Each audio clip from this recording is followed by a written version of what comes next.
Hello friends, welcome back to the session of integrated marketing communication, wherein we have been talking about direct marketing, how important it is for almost all the organizations to reach to their customers directly. We have continuously been learning about how different modes of integrated marketing communication are interrelated to each other with a particular centric value or central value of each mode in itself. So, we have realized that if you initiate the communication process or you keep the communication process with centrality of one mode, then all the other modes they tend to complement that mode. And within that particular mode, we still have central aspects related to one of the media choices and then complementary role of other media choices as well. We may largely depend upon one of those. For example, in direct marketing we have been talking about direct mails, and now I would be taking you towards catalogs, emails and some other modes. But we may realize that a company may choose to focus upon direct mail and may rely upon it for a longer time, but an organization may think in terms of using direct mail and other media choices or direct marketing medias in support to or supporting the other media choices. For example, catalogs can be sent as a part of direct mail. So, see, it is not just that direct mail would constitute a particular kind of a letter, it can be supported through catalogs. For example, a paint company may choose to address their customers through direct mails and send larger number of catalogs along with that, wherein people may find different kinds of color combinations and color choices and so on. And while thinking in terms of sending several kinds of color choices through catalogs to the customers, they may come up with an interactive advertising through different kinds of modes. They may go for print advertisement suggesting that these many colors are available, and the customer already has those catalogs with him online and offline. It is not necessary that catalogs are to be sent physically these days. So, this is how whole of the situation carries itself. We have already discussed upon how we have to develop a logic around it, how we have to budget around it, how we have to create a logical combination, and how we have to go for media planning related to that. So, let us go and try to look at different kinds of marketing medias, direct marketing medias I should say, and let us think of catalogs and emails. You see, this kind of a media actually is very essential for several kinds of products wherein you have to put up a larger information in front of the customer. How would a customer imagine that what actually a color looks like? How would a customer imagine that how the area where he would study, or a student how he would realize that the place where he would study would look like what? Or probably you can think of some other products and services as well, wherein you want the person to look at the pictures and the photographs to imagine where they would go in terms of getting their education, or how their walls would look and so on. So, you see, and then for example, in automotives, catalogs are very important. You see, Jaguar hard fittings, they also put up catalogs wherein you would imagine that how several kinds of fittings would look in your houses basically.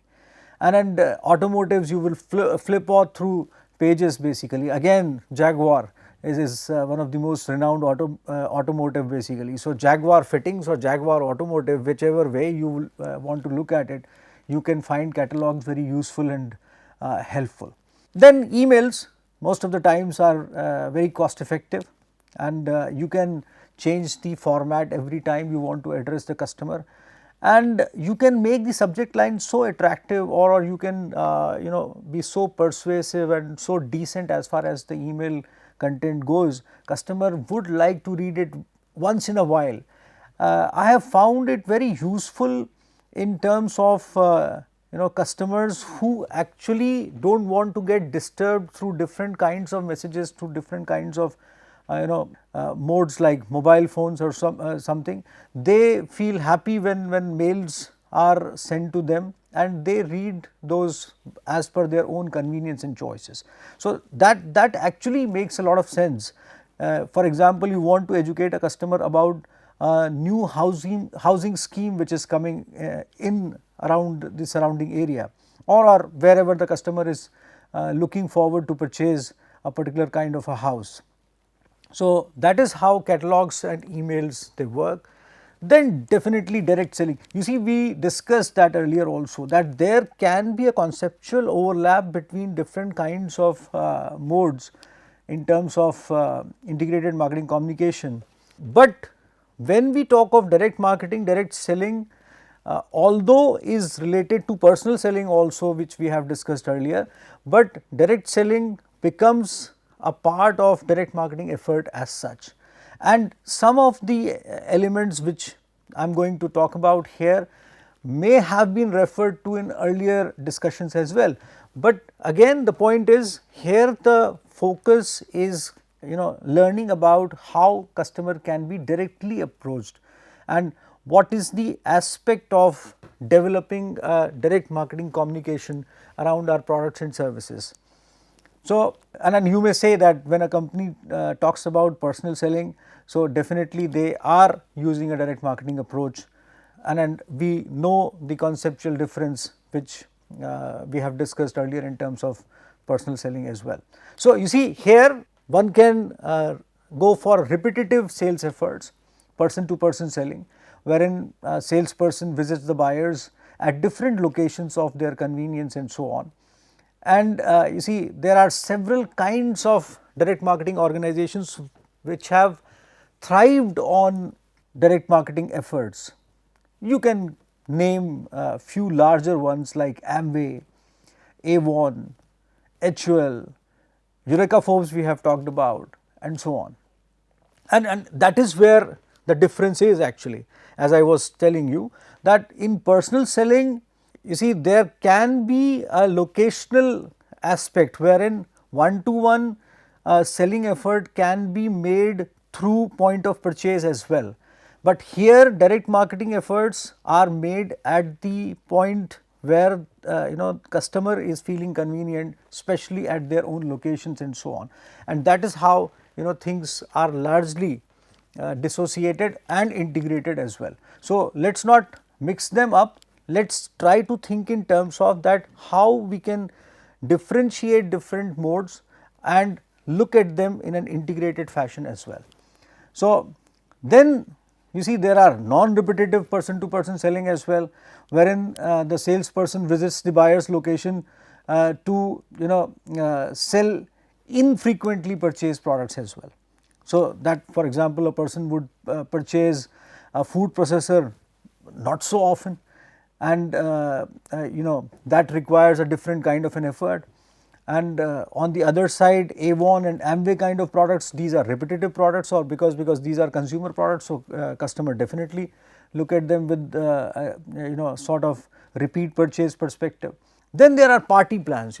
You organize small short parties or events within a particular choiced location, or a customer's home, or let us say a professional premises or restaurant, in terms of wherein people gather, they enjoy, they eat together, and so on. So that is definitely, and I will be talking about this case study of Tupperware, wherein they have been relying upon this kind of a thing for quite some time.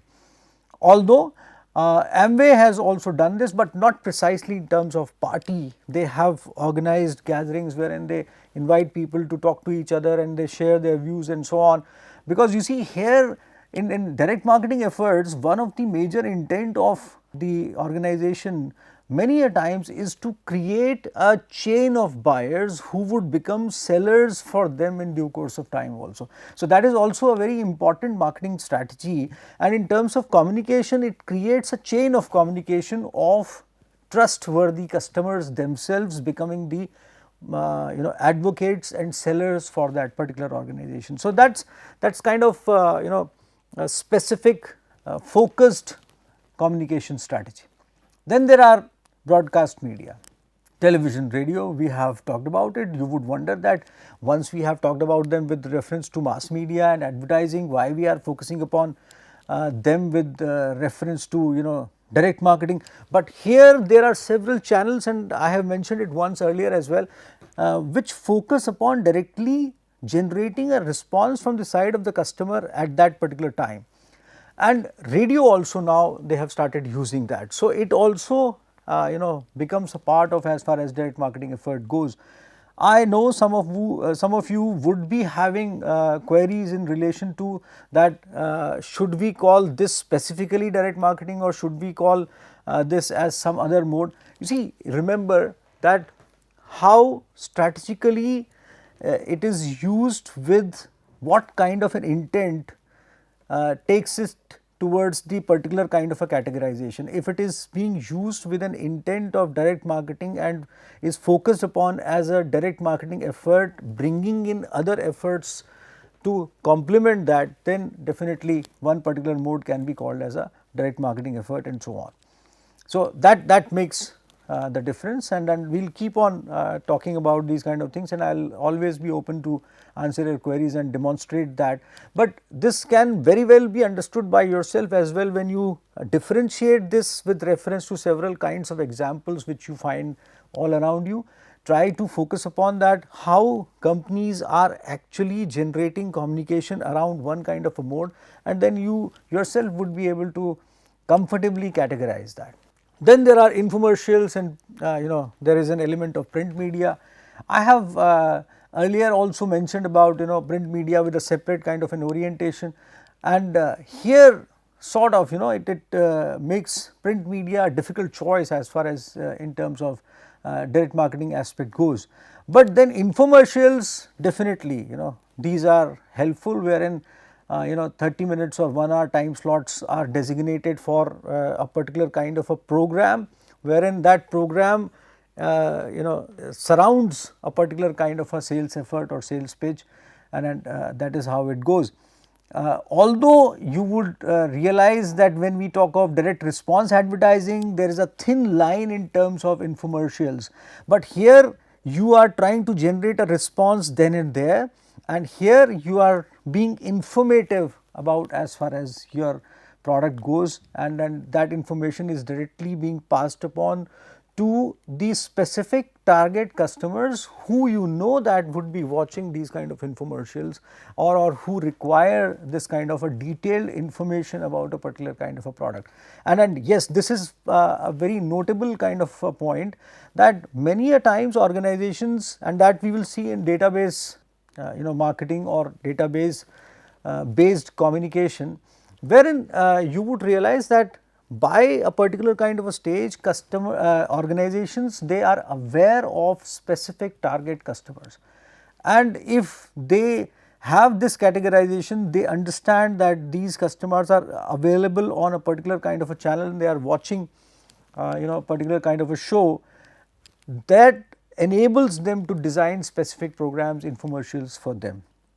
It is you see, mass advertising, mass media, we always know that we are sending it at a particular kind of a time, wherein we presume that our target is watching this program.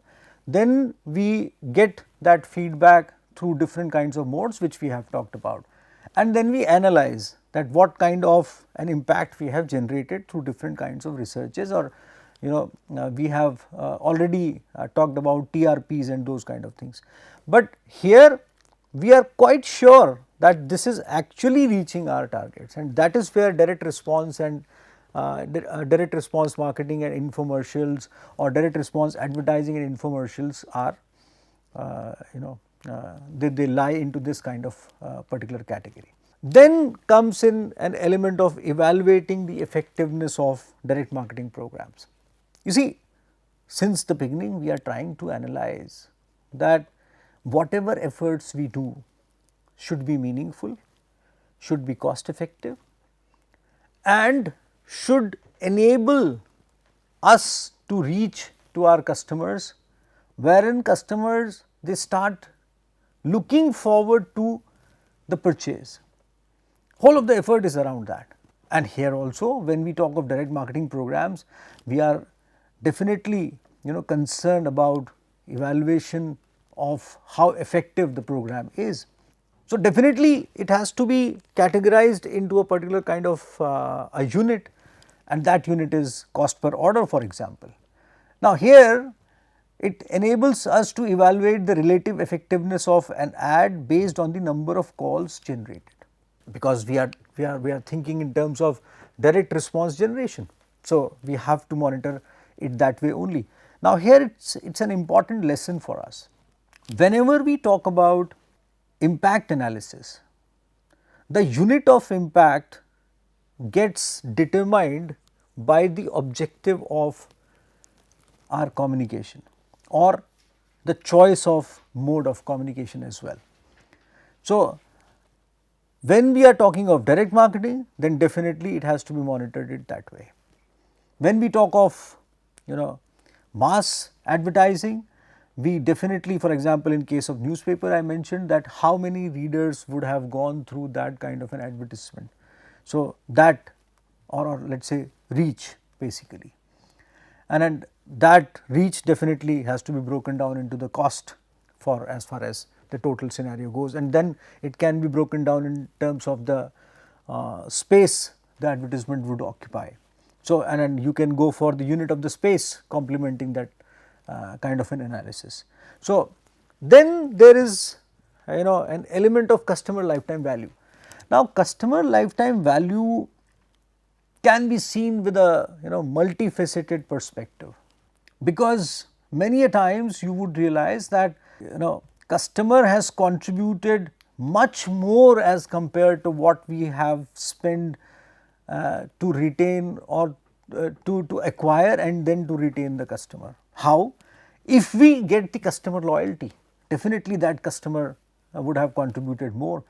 Somehow if we are able to monitor the whole thing for a very long time in a longitudinal fashion, wherein you see we acquire one customer and then we continuously monitor that what kind of a communication and marketing investment or cost we have spent on retaining that customer, that particular kind of a customer, then what that customer has contributed in terms of generating references or repeat purchases.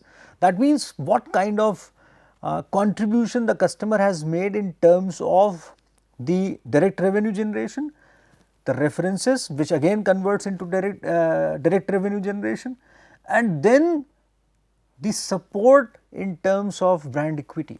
What kind of contribution the customer would have made there. If we are able to monitor that, then definitely it solves a very large purpose. Is it so simple? It is absolutely not that simple, but in today's era of algorithms, software, and then lots of artificial intelligence, data science, we have enabled ourselves to reach to a certain level wherein we are able to look at these kind of things with some conformity, because we have some historical data, we sort of project on that basis as well. We look at the behavioral pattern of customers, we have talked about that for quite some time, and then we extrapolate and then we sort of analyze that what kind of contribution the customer would make and so on. So, customer lifetime value, it actually determines the per rupee value associated with a long term relationship with a customer. But as I said, it sounds very simple and it is very difficult for us to accurately analyze that, and presuming that we gain larger levels of loyalty, then definitely this would actually be in our favor, this kind of an analysis. Now, it helps in determining if a customer should be acquired or larger number of customers should be focused upon with the perspective of retention, or we should keep on focusing upon acquiring customers or newer and newer customers. How should we look into our marketing strategy? And this customer lifetime value is not just related to direct marketing programs. It is one of the most important parts of direct marketing program evaluation, because here it is quite, it can be found out efficiently, because here the team or the organization is directly in touch with the customer, and that can be monitored longitudinally. In mass advertising and then acquiring the customer and then generating the sales, it becomes difficult. But customer lifetime value perspective can definitely be associated with almost all kinds of modes. Now, CLV is also related to optimizing existing customer services and the levels of that services, those services. So, there are several kinds of strategic usage of, as far as working upon these kind of evaluative methods, or let us say bringing out data and analysis on the basis of such kind of methodologies or units, we may say. Then let us talk about database marketing. Collecting and utilizing customer data for the purpose of enhancing interactions with customers and developing customer loyalty is largely related to database marketing. In today's world, probably there is no customer, largely I am talking of, who is not a part of some database. So, you see, database marketing today has come a far way. There was a time when people used to physically list the names and the addresses of the customers basically, and I am not talking of too long back kind of thing. Basically, you can talk about such kind of things in 80s and late 80s and so on, probably not true for whole of the world, wherein definitely in Western world database marketing got initiated slightly earlier. But these parts of the world, database marketing was not so common, not many organizations were enabled with that kind of a software knowledge and so on. But today we have almost all the capabilities of generating a huge database, including all the customers in those databases, and including one customer in different kinds of databases. So, that can also be done. And you see, database marketing is also related to the importance for understanding the lifetime values of various customers and the development of customer retention efforts as well. As I said, AI enables that. How the process can be looked upon? You build a data warehouse, you see, you can imagine it as a physical warehouse based, wherein lots of servers are there, and then those servers, they hold that data basically. Today you can just surf about it and you can find how data warehouses are developed. So, then database is coded and analyzed. Obviously, you have lots of names and lots of elements associated with those names, for example, address, age, qualification, purchasing habits, behavioral patterns and so on. So definitely it has to be coded and then it has to be analyzed. Data mining, when you try to bring out meaningful data or data from the warehouse. Data driven marketing communication and data driven marketing programs. So, this is how this process can be looked upon. Now, where are the sources of information? There are several sources of information.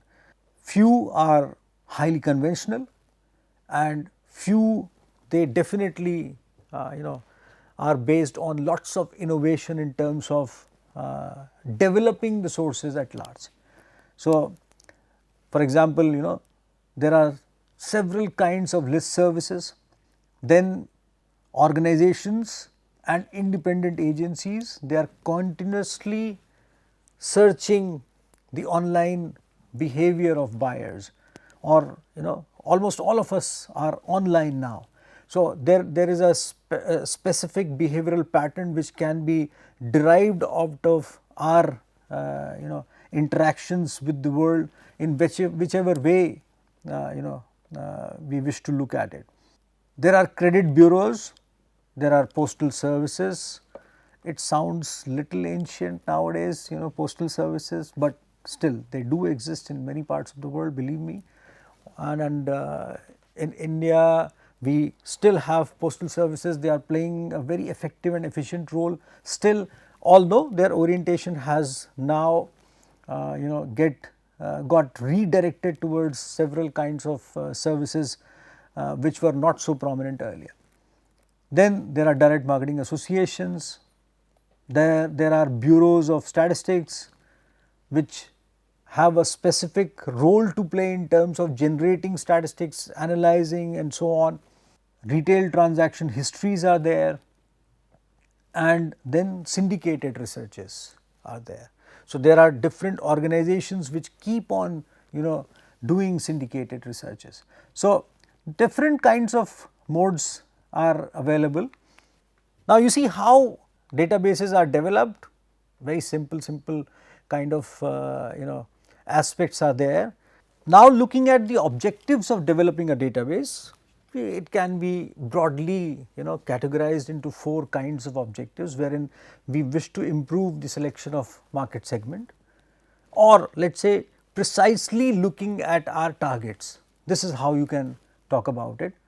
Simulate repeat purchases, that is a very important element when we talk of databases, because here we are talking of patterns. You see, data is related to pattern perspective, we all know that. Cross selling other products, because definitely once you try and understand the behavior of the customer and you categorize the customer on those kind of patterns, then definitely you fit in different kinds of products for that particular kind of a customer. And that is how precisely it is happening around us. Your choices are being monitored, and then complementary products, or let us say many a times of unrelated products, but which fit into the profile, your profile, are being introduced to you. We have talked about this. And then customer relationship management. You see, all the organizations, they want to be in direct and close touch with the customers, and this data would enable how closely they would remain with those customers.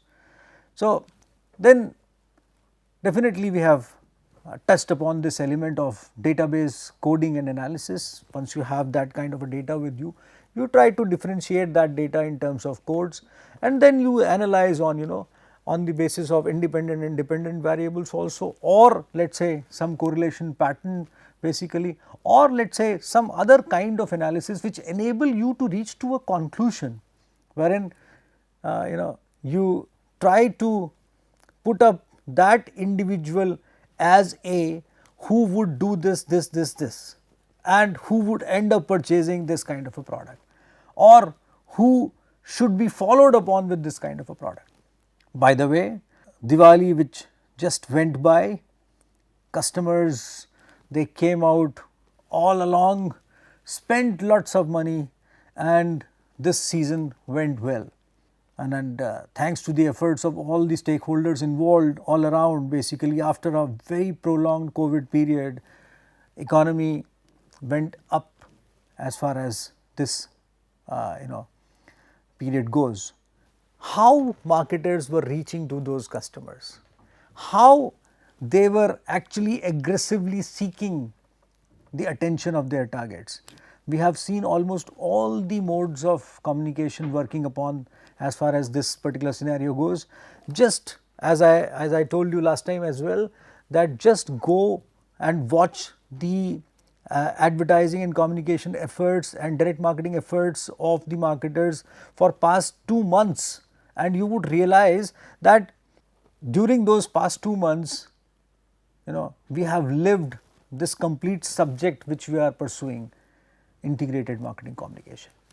Lifetime value analysis, it estimates the present value of future profits the individual or segment will generate over a lifetime relationship with a brand or firm. As I told that it is not an easy task to do that. It involves lots of, as far as projections go, and behavior, as we talked about, may change in due course of time. So, can we consider the elements which would influence the change of behavior of the customer? Can we consider how competitive products would come in, how substitutes and alternatives would come in? If we can do that, then definitely lifetime value analysis on the basis of data or database, should I say, can be done in terms of one particular product, but as we can see, it is a difficult task. Then there are customer clusters, location data tracking, wherein you see in today's world, and I have mentioned that earlier as well, in today's world everyone is visible somehow, and that can make sense for people. That data comes to a cumulative stage wherein it is warehoused, it is processed, it is coded, it is analyzed, clusters are generated, it is categorized, and then a meaning is derived out of that. Now, derivation of meaning is the most important thing. Once you mine this data, once you bring it out, then you put up a frame around that, frame of understanding, and that frame enables you to think in terms of what should be communicated to this customer, and that is where it makes sense, and that is why we call it database driven marketing communication, because we have reached to this conclusion of communicating with the customer on the basis of whole of the database management process. Thanks to my computer science and AI and data science friends, or several other people who are related to this kind of a field, they have been working for long in this field to reach to the stage wherein we say that today we have lots of ability of this kind of an analysis.